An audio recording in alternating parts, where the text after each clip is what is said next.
Football বিশ্বে আর্জেন্টিনার কোচদের দাপট বেড়েই চলেছে। শুধু মেসি, ডি মারিয়ার মতো ফুটবলারদের কারণেই নয়, ক্ষুরোধারো মস্তিষ্কের বহু কোচের কারণেও আর্জেন্টিনার খ্যাতি ছড়িয়ে পড়েছে পৃথিবীর প্রতিটি কোণায়। লিওনেল স্কালোনি ছাড়াও আর্জেন্টিনার বহু মাস্টারমাইন্ড কোচ বিশ্বের বিভিন্ন জাতীয় দল এবং ক্লাবের হয়ে কলকাঠি নাড়ছেন। চলমান কোপা আমেরিকায় অংশ নেওয়া 16 দেশের মধ্যে 7টি দেশেরই কোচ আর্জেন্টাইন। তারা শুধু কোচ হয়ে বসে নেই, তাদের সাফল্য চোখে পড়ার মতো। কোপা আমেরিকার 4 গ্রুপের 4 শীর্ষ দলের 4 কোচই আর্জেন্টাইন। দলগুলো হলো আর্জেন্টিনা, ভেনেজুয়েলা, উরুগুয়ে ও কলম্বিয়া। নকআউট পর্বে এখন স্বদেশীদের বিরুদ্ধেই লড়াই হবে। আর্জেন্টিনার কোচদের ভেতর সবচেয়ে সফল লিওনেল স্কালোনি। 2018 সালের বিশ্বকাপের পর হাই প্রোফাইল কোচ বাদ দিয়ে স্কালোনিকে নিয়োগ দেওয়ায় সমালোচনা হয়েছিল অনেক, কিন্তু সবাইকে চমকে দিয়ে আর্জেন্টিনার ফুটবলের বাক বদলের নেপথ্য নায়ক এখন সেই স্কালোনি। তার অধীনে আর্জেন্টিনা কোপা আমেরিকা, ফিনালিসিমা এবং বিশ্বকাপ শিরোপা জিতেছে। কলম্বিয়ার আর্জেন্টাইন কোচ নেস্তর লরেঞ্জোর সাফল্য কিন্তু কম নয়। লরেঞ্জোর হাত ধরে টানা 26 ম্যাচ অপরাজিত কলম্বিয়া। সবশেষ ব্রাজিলকে 1-1 গোলে রুখে দিয়ে গ্রুপের সেরা হয়েছে কলম্বিয়া। আর্জেন্টাইন এই কোচের অধীনে কলম্বিয়া যেন হারতে ভুলে গেছে। আরেক আর্জেন্টাইন কোচ বিয়েলসার অধীনে উরুগুয়ে দুর্দান্ত গতিতে ছুটছে।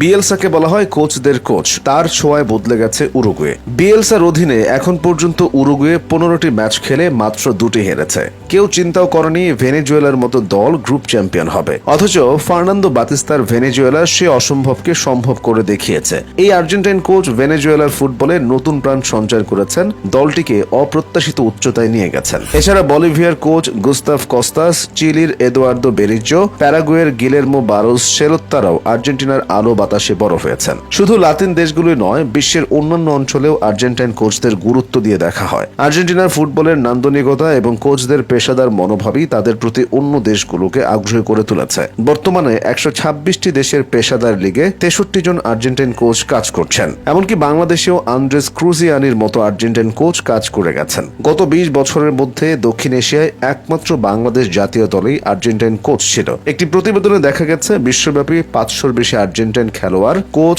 শারীরিক প্রশিক্ষক, সহকারী কোচ, সমন্বয়ক সহ বিভিন্ন পদে কাজ করছেন। নিজ মহাদেশের বাইরে তারা থাইল্যান্ড, ইন্দোনেশিয়া, জাপান, মরক্কো, কাতার, নিউজিল্যান্ড সহ বিশ্বব্যাপী ছড়িয়ে ছিটিয়ে কাজ করে যাচ্ছেন ফুটবল নিয়ে। এমন নয় যে শুধু ভালো ফলের কারণেই আর্জেন্টাইন কোচরা বিশ্বের বিভিন্ন দেশে গুরুত্ব পাচ্ছেন। এর সঙ্গে আরো কিছু কারণ যুক্ত আছে। আর্জেন্টিনার ফুটবলে বৈচিত্র্যতা এবং ভিন্নতা অন্য পর্যায়ের, তাই তাদের কোচদের আলাদা নজরে দেখা হয়। বিভিন্ন ঘাত প্রতিঘাতের মধ্যে আর্জেন্টিনায় অনেক কোচের উত্থান ঘটেছে, যারা নিজেদের ব্যক্তিত্ব ও মেধা দিয়ে বিভিন্ন দল চালাচ্ছেন। আর্জেন্টাইন কোচরা প্রতিকূলতার সঙ্গে খাপ খাওয়াতে পারেন এবং প্রতিটি দেশের পরিবেশের সঙ্গে নিজেদের মানিয়ে নিতে পারেন। কোচ হিসেবে তাদের ব্যাপক চাহিদা থাকার এটি অন্যতম কারণ। আগে লাতিন আমেরিকানরা শুধু ফুটবল খেলতো, বিপরীতে ইউরোপিয়ানরা ফুটবল তো খেলতোই, তারা ফুটবল নিয়ে চিন্তাও করত। তাই ইউরোপ থেকে উঠে এসেছে ফুটবলের চিত্র বদলে দেওয়া বিশ্বসেরা সব কোচ। কিন্তু সময় এখন বদলেছে, লাতিন আমেরিকানরা এখন ফুটবল নিয়ে চিন্তাও করছে। 2022 সালে কাতার বিশ্বকাপ জয়ের মাধ্যমে আর্জেন্টিনার মর্যাদা কয়েক ধাপ উপরে উঠে গেছে, তা বলার অপেক্ষা রাখে না। তবে বিশ্বকাপ জয়ের উপলক্ষ বাদ দিলেও